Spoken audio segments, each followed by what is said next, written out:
سلام دوستان، وقتتون بخیر. امیدوارم که روزهای خوبی رو سپری کنید. جلسه 8 هستیم از مجموعه زبان ادبیات فارسی و خدمت شما رسیدیم که بحث سبک ادبیات. خدمت شما عرض شد که سبک شامل دو موضوع: فکر یا معنی، صورت و شکل. از توجه به جهان بیرونی فکری در ما تولید میشه و اون نمونه است از تأثیر محیط در ما و ما اون فکر رو با سوابق ذهنی خودمون منطبق و موافق میسازیم و با همون جنبه فکری برای شنوندگان تعبیر میکنیم. این نمونه ای از تأثیر فرد در محیط. هر موضوع و فکری شکل و قالبی برای تعبیر لازم داره. خوانندگان یک اثر ادبی از روی مطالعه و آشنایی با شکل اثر معنی رو که منظور گوینده است در میابند. فکر در قالب جمله پنهانه و جداگانه بیان نمیشه. پس موضوع خود در ادبیات جزو شکل محسوب میشه و هرگز نمیتونه از اون جدا باشه. از سوی دیگر مطلب یا فکر اصلی یک اثر ادبی شکل اون رو تعیین میکنه و همین یگانگی فکر و شکل یا معنی و صورتی که بنیاد سبک رو تشکیل میده. وسعت و شمول سبک شناسی. دانشی که از مجموع جریان سبک‌های مختلف یک زبان بحث میکنه سبک شناسی نامیده میشه.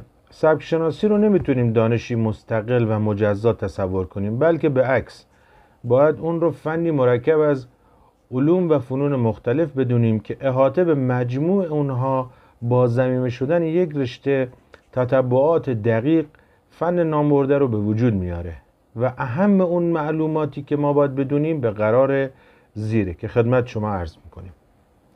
1. حکمت و علوم.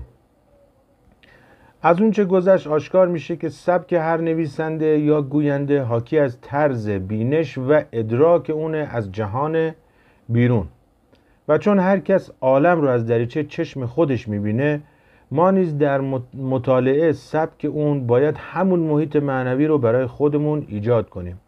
برای وارد شدن به این مقصود باید از علوم که خدمت شما عرض میکنم اطلاع داشته باشیم. اولیش علم الادیانه، یعنی علم دینها. نویسنده و گوینده بدون شک خواسته یا ناخواسته تحت تأثیر افکار مذهبی خودش قرار میگیره. مثلا برای مطالعه سبک شعر ناصر خسرو و نظاری قهستانی حتما باید از مبادی مذهب اسماعیلیه اطلاع داشته باشیم. موضوع دوم فلسفه و عرفانه. محیط فلسفی شاعر یا نویسنده در روحیه اون مؤثره. مثلا در مطالعه گلستان سعدی یا دیوان حافظ ناگزیریم از این که محیط فلسفی و عرفانی قرن 7 و 8 هجری آگاه باشیم. علوم موضوع بعدی است. هر مصنفی در نگارش تحت تأثیر معلومات خودش واقع میشه. آشکاره که برای کشف رموز یک اثر منظوم یا منثور، منظوم یعنی به شعر گفته شده، منثور یعنی به نثر نوشته شده، نخست باید از علومی که شاعر به اونها آشنا بوده آگاهی پیدا کنیم. مثلا برای اطلاع از سبک انوری باید به علوم پزشکی، نجوم و حساب متداول در قرن 6 آشنایی داشته باشیم. البته منظور از این که باید آشنایی داشته باشیم یعنی یک حدی، حدودی، چارچوبی رو بدونیم، نه اینکه کامل بریم متخصص بشیم در اون رشته. موضوع بعدی تاریخ عمومیه. برای فهم محیط معنوی یک شاعر یا نثر نویس باید به تاریخ سیاسی و اجتماعی و علمی عصر اون آشنا باشیم. موضوع بعد فنون ادبیه. قدما و متأخران در شماره فنون ادبی اختلاف دارند و آنچه ما را در مطالعه سبک‌ها بایسته است از این قراره: الف، دستور زبان فارسی بدیهیه که بخشی از امتیازات سبکی در برابر سبک دیگه از به کار بردن قواعد مخصوص دستور زبان آشکار میشه. ب، معانی و بیان. بخشی از مشخصات سبکی شعرا و نویسندگان از استعمال صنایع لفظی یا معنوی پدیدار میشه. جیم، نقد الشعر و نقد النثر. برای تشخیص جریانات صحیح و سقیم، یعنی درست و غلط، سبک‌های نثر و نظم در قرون متمادی باید به قواعد انتقاد آشنا بود.